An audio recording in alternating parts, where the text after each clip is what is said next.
Yes, bado tuko hapa katika ukumbi wa Jakaya Kikwete jijini Dodoma, na kubwa ni kuangalia uzinduzi wa ALAT kwa mara ya 39, na hapa niko na mwenyekiti wa mtaa wa Hazina X Mheshimiwa Edson, na kubwa ni kutaka kufahamu na yeye ni miongoni mwa waalikwa ambao wamehudhuria katika uzinduzi huu wa ALAT siku ya leo.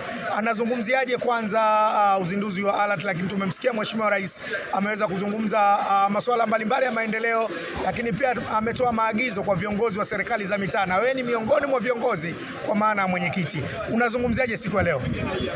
Kwanza tumefarijika kuwa sehemu ya mkutano huu, lakini pia kwa vile ambavyo Mheshimiwa Rais wa Jamhuri ya Muungano wa Tanzania Daktari Samia Suluhu Hassan ameendelea kutambua mchango na nafasi ya uongozi hasa kwenye serikali za mitaa, na yako mengi ambayo yamezungumzwa na tumeyapokea, mengine ni maelekezo sisi kama viongozi wa serikali za mitaa kwenda kuyafanyia kazi.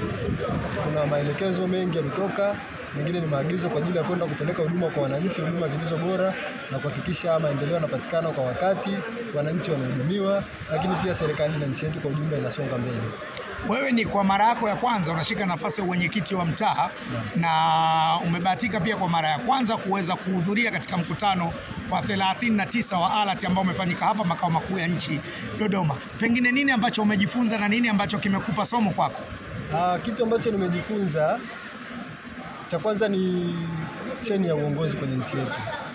Ukiangalia kwenye nchi zinazotuzunguka za Afrika Mashariki, Tanzania ni nchi pekee yake ambayo inatambua uongozi kutoka chini kuja juu.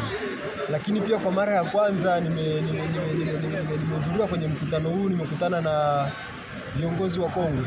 Kuna watu waliokaa kwenye nafasi za uongozi wa serikali za mitaa kwa miaka zaidi ya 30. Wapo kwenye nafasi zao, kuna shughuli wanazozifanya. Kitu ambacho nimejifunza mengi kutoka kwao, lakini mojawapo nililojifunza ni ile imani ambayo unaweza ukaaminiwa ukapewa, na ile imani ukaitunza ikawa kitu cha thamani ambacho kesho kikawasaidia na wengine kushika nafasi kama hizo. Ukiangalia kwenye kipindi hichi ni kwa mara ya kwanza kwenye nchi yetu serikali za mitaa zimeongozwa na wenye viti vijana kuliko kipindi kingine chochote kile. Hii ni kwa sababu kuna muamko fulani umetokea, lakini pia nichukue nafasi hii kuwapongeza sana AFM, kwa sababu mmekuwa chachu ya vijana kuwa sehemu ya mabadiliko na kujiona kuwa ni sehemu ya maendeleo ya nchi, na wana nafasi kwenye uongozi kuanzia kwenye serikali za mitaa mpaka nafasi za juu.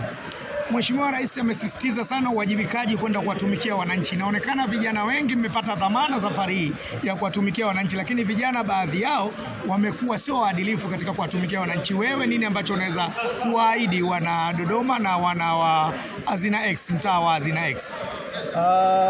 Kwanza nina mambo mawili ambayo naweza nikawaahidi wana Dodoma, lakini pia zaidi wana Hazina X ambao ndio mtaa ninaotokea mimi.